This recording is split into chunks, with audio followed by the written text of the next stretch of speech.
This is Mrs. Michael, and I'll be reading Chapter 16 of Nothing But the Truth by Avi. Tuesday, April 3rd. Letter sent to Margaret Narwin. To Margaret Narwin. These days, there is so much to talk about young people and education. It seems to me that people like you, who don't believe in patriotism, cause the problems. You should find a better profession for your lack of ability. Linda Dorchester, Ann Arbor, Michigan. Letter sent to Margaret Narwin. Dear Margaret Narwin, as a teacher in the Dayton, Ohio school system for 10 years, I am dismayed and horrified that in this day and age a colleague of mine should suspend a student from school for singing the national anthem. We suffer enough from unfair criticism. The profession does not need people like you who make it so hard for the rest of us. Carlton Haven, Dayton, Ohio. Letter sent to Margaret Narwin. Margaret Narwin, I'm a veteran who fought for his country and gave his blood, and I really hate people like you. David Make, Eugene, Oregon. Letter sent to Margaret Narwin. Margaret Narwin, surely you have something better to do with your classroom authority than attacking kids who express their love for our country. Laura Jacobs, San Diego, California. 7:15 a.m. Conversation between Dr. Albert Seymour and Dr. Gertrude Doan in the superintendent's office. Dr. Doan, how many are there? Dr. Seymour, telegrams? 10, 15. I haven't counted exactly. I suspect more will be coming. Dr. Doan, this one is from Idaho. Incredible. Dr. Seymour, every one of them demanding we fire this Narwin woman. Dr. Doan, not this one. Dr. Seymour, well, the overwhelming majority. And I had 12 calls at my home last night. Dr. Doan, from whom? Dr. Seymour, people in town, Gert. People who vote. They're outraged. Dr. Doan, and they believe that story. Dr. Seymour, I'm beginning to believe it. Dr. Doan, Al. Dr. Seymour, what do you expect me to do? Dr. Doan, support Peg Narwin. Dr. Seymour, a TV network wants to interview people. Dr. Doan, you're not going to let them. Dr. Seymour, no, protect the privacy of minors and all that stuff. From what I gather, talk show hosts, radio, have picked the story up. The board wants me to issue a statement, Gert. I have an appointment with this Ted Griffin at 9:15. Dr. Doan, Griffin is running for board. Mr. Seymour, Dr. Seymour. Exactly. He's already made speeches about this business. Look, Gert, I'm sorry, but between you and me, quote me and I'll deny it, I don't care about the board. I can handle them. But the budget, I don't need to tell you. If we lose again, Dr. Doan, I know. Dr. Seymour, people scream if the kids are not educated. Then they scream if you ask for the money to do it. Dr. Doan, I know. Dr. Seymour, I want to see the file on this Narwin woman. Dr. Doan, why? Dr. Seymour, I have to decide what to do. Dr. Doan, before your meeting with this Griffin? Dr. Seymour, exactly. When you get to your office, send one of the secretaries over here with it. Dr. Doan, Al.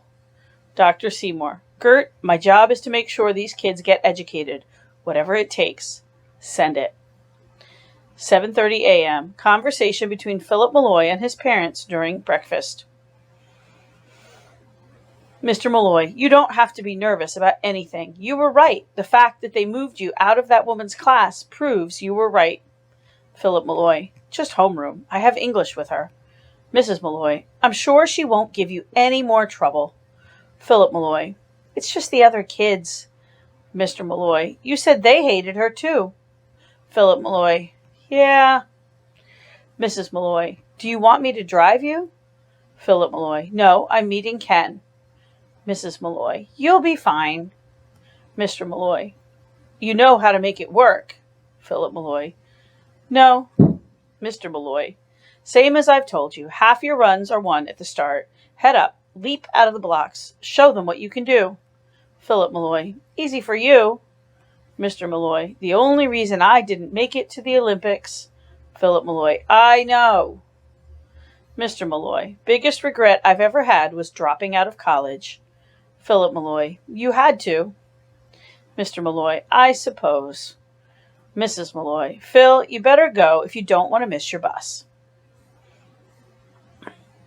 7:40 a.m. Conversation between Philip Malloy and Ken Barchett on the way to the school bus. Philip Malloy, what's happening? Ken Barchett, nothing. What's with you? Philip Malloy, not much. We gonna run this afternoon? Ken Barchett, can't. Philip Malloy, how come? Ken Barchett, got track team right after school. Coach told us it's going to be at least 3 hours. You really should have tried out, man. You know that Polanski kid? Philip Malloy, Brian Polanski? Ken Barchett, right, Coach has him down for the 400. Philip Malloy, can't do anything. Ken Barchett, best we got. You could. Philip Malloy, sure. Ken Barchett, you mad at the coach or something? Philip Malloy, no. Why?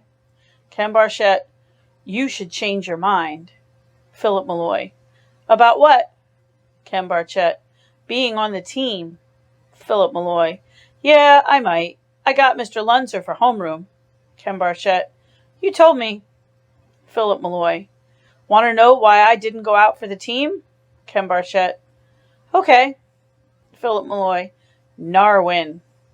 Ken Barchett, what'd she have to do with it? Philip Malloy, she almost flunked me in English.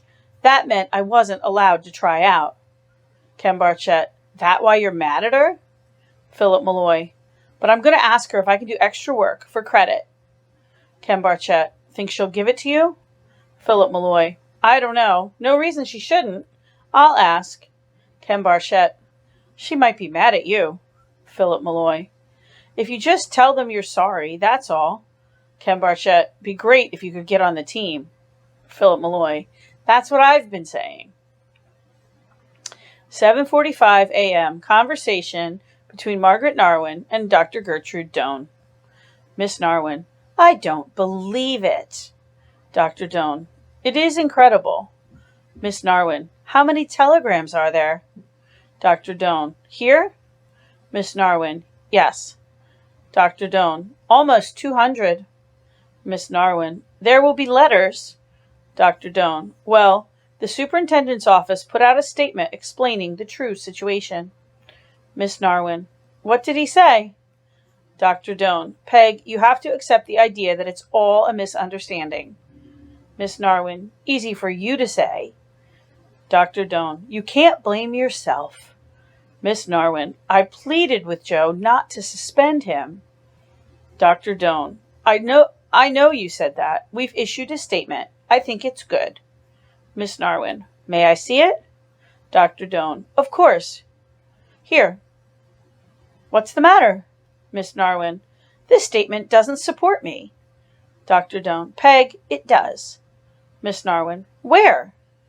Dr. Doan, Peg, understand that... Miss Narwin, will the boy be in school today?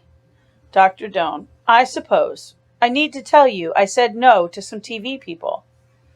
Miss Narwin, no, absolutely not. Dr. Doan, exactly. They can't come in without permission. Peg, do you want to take the day off? Miss Narwin, no, they'll come to my home. Dr. Doan, it's perfectly understandable. Miss Narwin, Gert, I don't understand. I have been teaching. Dr. Doan, people believe what they read. Miss Narwin, I have my class. Dr. Doan, Peg, as of this morning, I've moved Phillip from your English class. He's with Mr. Keegan. Miss Narwin, why did you do that? Dr. Doan, probably for the best. Miss Narwin, best for whom? Dr. Doan, for you. The boy... Miss Narwin, Gert, people will misconstrue. Dr. Doan, we're trying to be even-handed. Miss Narwin, he's a student. I'm a teacher. Hands are not meant to be even. Dr. Doan, that's my decision.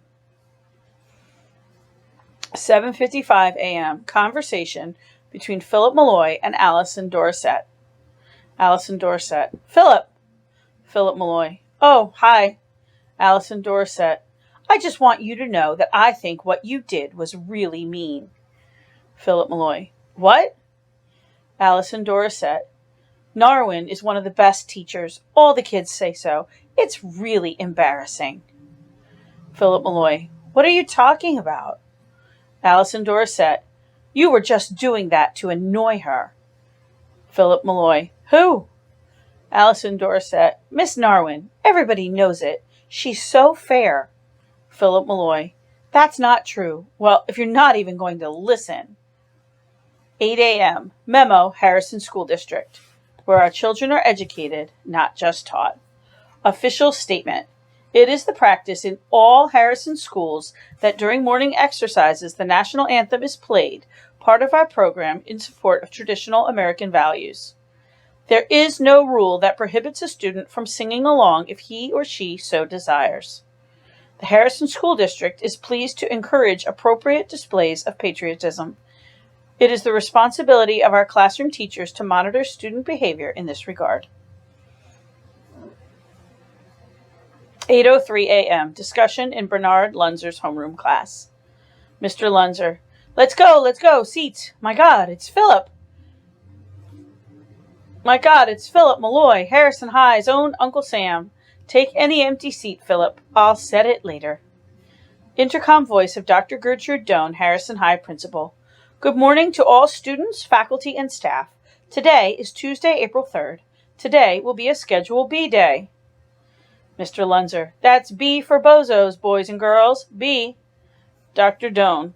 Today in history, on this day in the year 1366, King Henry VI of England was born. Mr. Lunzer. Not to be confused with a fifth of Scotch. Dr. Doan. Today in 1860, the Pony Express began. Mr. Lunzer. Faster than today's P.O. Dr. Doan. April 3rd, in 1961, actor Eddie Murphy was born. Mr. Lunzer. Eddie Murphy, my only competition. Dr. Doan. Please all rise and stand at respectful silent attention for the playing of our national anthem. Mr. Lunzer. Phillip! Philip Malloy. What? Mr. Lunzer. You want to sing? Student. Yeah, sing. Mr. Lunzer. Keep the lip button, Brian. Phillip? Philip Malloy. No. Mr. Lunzer. Okay, just want to make sure your rights are protected. Oh, say can you see, by the dawn's early light, what so proudly we hailed, at the twilight's last gleaming, whose broad stripes and bright stars, through the perilous fight, o'er the ramparts we watched, were so gallantly streaming. Mr. Lunzer. You sure, Phillip? Philip Malloy. Yeah. And the rocket's red glare, the bombs bursting in air, gave proof through the night that our flag was still there. Oh, say, does that star-spangled banner yet wave o'er the land of the free and the home of the brave? 8:15 a.m. Phone conversation between Dr. Gertrude Doan and Robert Duvall, reporter, the St. Louis Post-Dispatch. Mr. Duvall. But that's just it. I've heard your superintendent's statement. Dr. Doan. Mr. Duvall, I'm trying to run a school here with more than 400 students. Mr. Duvall. Well, ma'am, I spoke to your local reporter, the woman who broke the story. Miss Stewart? She gave it to me. Would you like me to quote from the statement? Dr. Doan. Mr. Duvall, I know what it says. Mr. Duvall. Now, it's not exactly in support of your Miss Narwin, is it? Would you agree? Dr. Doan. Mr. Duvall, I really don't think there's anything more to say. Mr. Duvall. What I'm hearing, ma'am, is that you're not altogether happy with the statement. Dr. Doan. I did not say that. Mr. Duvall. I understand, but wouldn't this teacher, this Miss Narwin, like her side of the story set out? Dr. Doan. I can't speak for her. She's a fine person who... Mr. Duvall. Dr. Doan, I hope I can understand your conflict, but if I'm understanding this correctly, there's something like a shift going on here against the teacher. Now, I don't have to go through you. I could approach her. Dr. Doan. Why are you so interested? Mr. Duvall. I sense there's something more here. I'm not even sure what. I confess that interests me. I sure would appreciate your cooperation. Dr. Doan, I would have to ask her. Mr. Duval, I understand, but I am prepared to fly east right away. Dr. Doan, give me your number again. Mr. Duval, sure thing. 8:16 a.m. Conversation between Phillip Malloy and students in the hallway on the way to first class. Todd Becker, hey Phillip, what's happening, man? Phillip Malloy, nothing. Todd Becker, you going to have a press conference? Phillip Malloy, get off. Joseph Crippens, look out, here comes Uncle Sam. That's what Mr. Lunzer called him. Amy Deaver, what's it like to be famous? Susan Fowler, newspapers and all. Phillip Malloy, come on, I have to get to class. Joseph Crippens, let the big man go. Jason Marks, hey Phillip, how come you went after Narwin? Todd Becker said it's because you were failing English. Is that true? Phillip Malloy, I have a class. Joseph Crippens, let Uncle Sam go. Letter sent to Phillip Malloy. Dear Phillip, we support your defense of America. Keep on singing. We'll all join in. Rolando Mershad, Red Oak, Iowa. Letter sent to Phillip Malloy. Dear Phillip, we, Miss Harbor's 4th grade class at the Robert Fulton School, like to sing the Star-Spangled Banner too. You can come to our school. Miss Harbor's 4th grade class, Robert Fulton School, Brooklyn, New York. Telegram delivered to Phillip Malloy. To Phillip Malloy. American Legion Post number 16 of Newport, Rhode Island salutes you for your defense of American values. Fight the good fight. Thumbs up. 9:20 a.m. Conversation between Dr. Albert Seymour and Ted Griffin, candidate, Harrison School Board. Dr. Seymour, Mr. Griffin, nice to meet you. Come right in. Mr. Griffin, thank you. Thank you very much. Dr. Seymour, get you some coffee? Mr. Griffin, no thanks. Dr. Seymour, looks like we're finally getting some decent weather. Mr. Griffin, absolutely. Dr. Seymour, look, Mr. Griffin. Mr. Griffin, call me Ted. Dr. Seymour, fine, Ted, I'm Al. Now, aside from wanting to get to meet you, Ted, I've heard you speak a couple of times, was very interested in what you had to say. I thought it would be a good idea, generally, to meet you and sort of talk things over. Mr. Griffin, Al, I appreciate that. Dr. Seymour, now, what we've got here, well, the media, they never pay attention to us unless something bad. Mr. Griffin, right, I never trust anything that's in print. Dr. Seymour, exactly, the bottom line. But we've got these elections coming up. Budget. Mr. Griffin, and the board. Dr. Seymour, exactly. I have a policy, I strongly believe in this, that I'm prepared to work with anyone who's on that board. The people's voice, that sort of thing. And we all want the same thing. Mr. Griffin, educating the kids. Dr. Seymour, exactly. We share that. But the budget thing. Mr. Griffin, have to keep costs down. Dr. Seymour, absolutely. But Ted, I'll be frank with you. All this publicity, negative publicity, won't do us any good. Mr. Griffin, I understand.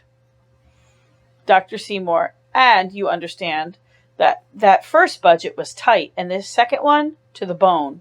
Get any closer, and we're scooping marrow. And I understand no one wants to pay a cent more. But without the budget, education is in big trouble here in Harrison. Mr. Griffin, people want to hold the line on taxes. Dr. Seymour, I sympathize. I pay taxes too.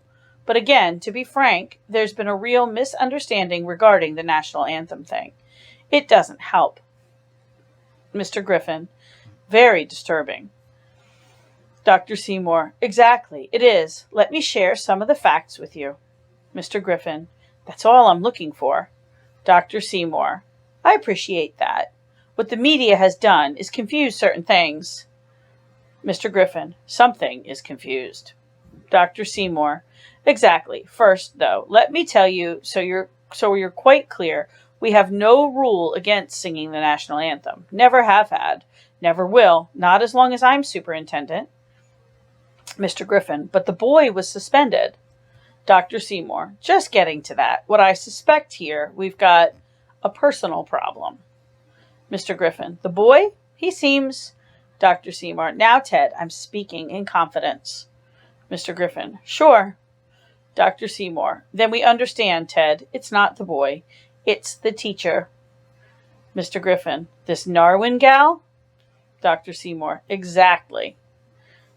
Mr. Griffin. Well, I thought, between you and me, what kind of problem? Dr. Seymour. Okay, let me quote from a letter she wrote. This was to her principal just a few weeks ago. I can't give you a copy, you understand. Privacy and all. Mr. Griffin. Oh, I understand. Dr. Seymour. But I can read a part of it to you so you can understand what I'm up against. Mr. Griffin. Sure, go on. Dr. Seymour. She says, this Narwin woman, yes, here, now I'm quoting her. The truth is, I feel that sometimes, get this, I am a little out of touch with contemporary teaching, and just as important, the students who come before me. In other words, she's been around, what can I say, since history began. Mr. Griffin. Oh boy, you've got a problem there. Tenure. Dr. Seymour. Exactly. The question is, what are you and I going to do about it? 12:30 p.m. Lunchroom conversation between Phillip Malloy and Todd Becker. Todd Becker. You don't have to sit alone, you know. Phillip Malloy. I'm okay. Todd Becker. Can I sit? Phillip Malloy. Suit yourself. Todd Becker. What's happening? Phillip Malloy. Nothing. Todd Becker. That true? You're going to be on TV? Phillip Malloy. Who told you that? Todd Becker. Susan Vogel. Phillip Malloy. No way. Todd Becker. But you're famous, right? All that newspaper stuff? Phillip Malloy. What'd you come over here for? Just to tease me? Todd Becker. Just trying to be friendly. Phillip Malloy. Yeah, sure. Stuff it. Todd Becker. Suit yourself.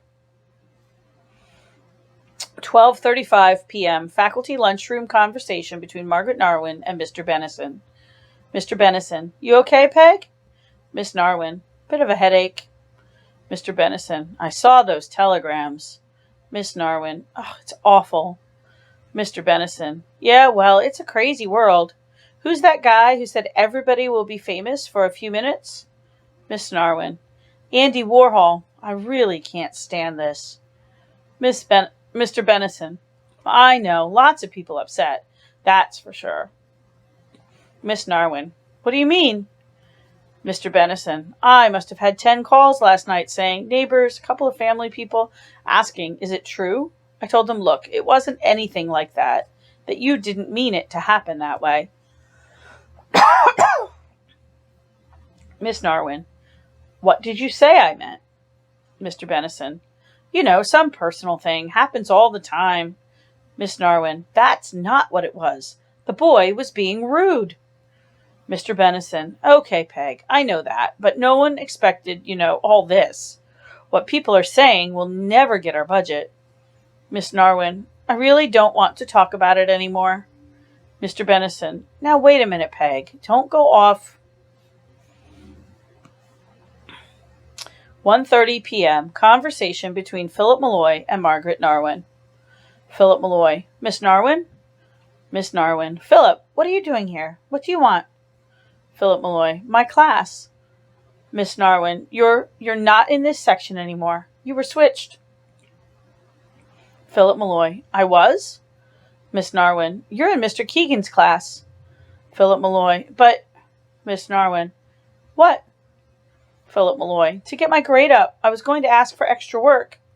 Miss Narwin. Phillip, you are no longer in my class. Didn't you hear me? Phillip Malloy. So I could get on the track team and... Miss Narwin. You are not in my class.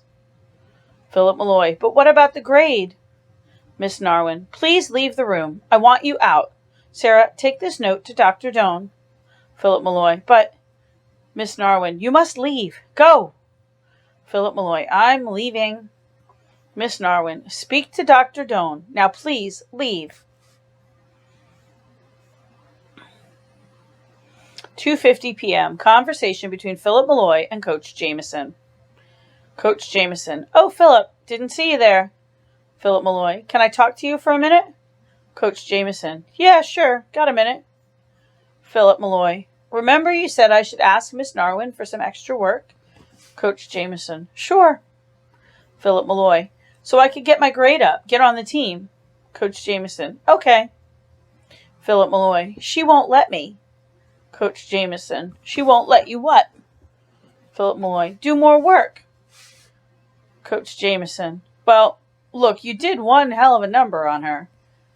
Phillip Malloy. I mean, I'm not even in her class anymore. She must have kicked me out. Coach Jameson. They put you in another class? Phillip Malloy. Yeah, but I was trying to get some extra work. If I could stay in her class, Coach Jameson. Phillip, you want my advice? Phillip Malloy. I tried. Coach Jameson. I'm always telling you guys, it's what sports is all about. A rule is a rule. To get along, you have to go play. To get along, you have to play along. Know what I'm saying?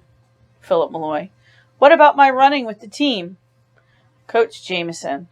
Look, Phillip, you did a number on Miss Narwin. Didn't I tell you right from the start you were way off base? She's a good person. You have to be a team player. Haven't you heard me say that? So you can't just come around now and start asking me for things. It just doesn't work that way. Look, Phil, I've got practice. And look, by next year, this will all be over. I sure hope so. 3:30 p.m. Conversation between Margaret Narwin and Dr. Gertrude Doan. Dr. Doan. Would you like a cup of coffee? Miss Narwin. My nerves are too tight as it is. Dr. Doan. It's astonishing. Did I tell you I had another call from a TV reporter? Miss Narwin. No, absolutely not. Dr. Doan. I don't blame you. Miss Narwin. You wanted to see me? Dr. Doan. Just that some good has come out of all of this. Miss Narwin. That would be nice. What is it?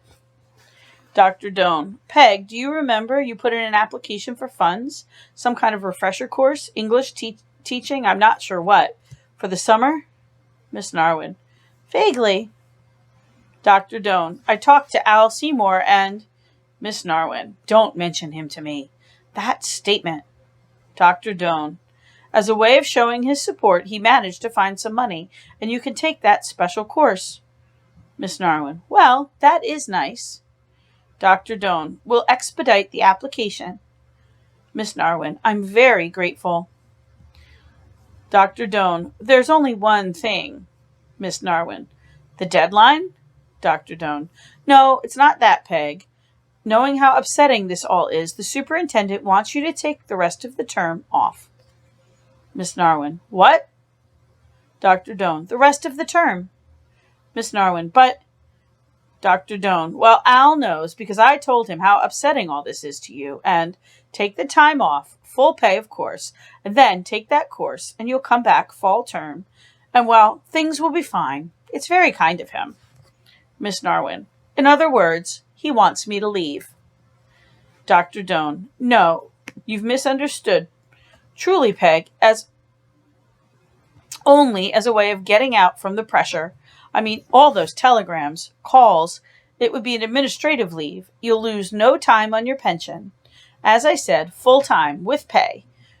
You could be with your sister, a sabbatical. You've never had one. Miss Narwin. No. Dr. Doan. Peg, you've got to see it from our side. Miss Narwin. Aren't we on the same side? Dr. Doan. That's not the point. Miss Narwin. What is the point? Dr. Doan. Peg, Al is deeply worried about our budget. 6:30 p.m. Conversation between Phillip Malloy's parents. Mr. Malloy. Hey, where's Phillip? Mrs. Malloy. Up in his room. Mr. Malloy. These telegrams. Incredible. Mrs. Malloy. He's very upset. Mr. Malloy. About the telegrams? Mrs. Malloy. Something at school. Mr. Malloy. The teacher again? Mrs. Malloy. He wouldn't say. When he came home, I don't think he even looked at that stack. He doesn't seem very happy. He wouldn't talk about it. Mr. Malloy. Weird. Mrs. Malloy. I almost thought he was going to start crying. Mr. Malloy. Crying? Mrs. Malloy. Maybe you could talk to him. Mr. Malloy, sure. Mrs. Malloy, dinner will be ready in 20 minutes. Mr. Malloy, I'll talk to him. Mrs. Malloy, Hun. Mr. Malloy, what? Mrs. Malloy, my sister called. Mr. Malloy, from Conover? Mrs. Malloy, she said Phillip could go to school in their district. Mr. Malloy, that's absurd. Mrs. Malloy, maybe it isn't. Maybe this is too much. Mr. Malloy, Susan. Mr. Malloy, just a thought. 6:45 p.m. Phone conversation between Margaret Narwin and her sister, Anita Wiggum. Anita Wiggum, Peg, I am shocked. Miss Narwin, well, you can imagine how I felt. The dishonesty of it, and from Gertrude of all people, I still find it impossible to believe. Anita Wiggum, but what are you going to do? Miss Narwin, Anita, I don't know. I truly don't know. 6:50 p.m. Conversation between Phillip Malloy and his father. Mr. Malloy, Phillip, I want you to open the door so we can talk. Phillip Malloy, I don't want to talk. Mr. Malloy, what happened in school? Phillip Malloy, nothing. Mr. Malloy, look, dinner will be ready in 5 minutes. Phillip Malloy, I'm not hungry. Mr. Malloy, then what are you going to do? Phillip Malloy, I don't know. 8:30 p.m. From a speech delivered by Ted Griffin to a meeting of the Harrison Downtown Association. Mr. Griffin, that I can be a forceful, productive member of the board is clear. It was I who made public this sad story regarding a boy who was removed from class merely because of his desire to express his patriotism. Even though I am not yet a member of the board, I was able to meet with Superintendent Seymour, who has, I assure you, my deepest respect, and discuss in a calm, rational fashion what might be done. When it became clear that the problem was not with school policy itself, but the misguided judgment of a particular teacher, a teacher out of touch with Harrison values, a solution was worked out that is equitable to all and preserves the good name of our community. The boy is back in class where he belongs and wants to be. The teacher in question will get a needed refresher course in our values and return to her duties next year better able to teach. Our community will support just these kinds of productive compromises, and therefore I urge all of you on April 5th to support the school budget proposal set before the voters. It is a thoughtful budget. Let me make that perfectly clear. The budget is fiscally prudent, and I, for one, support it.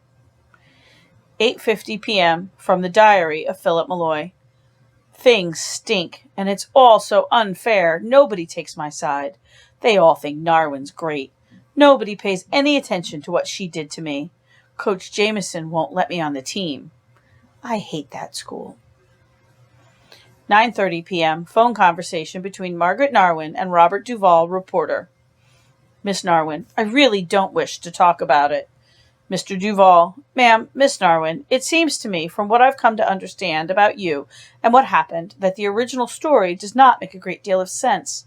For instance, at one point, Dr. Doane, your principal, told me you were one of the district's best teachers.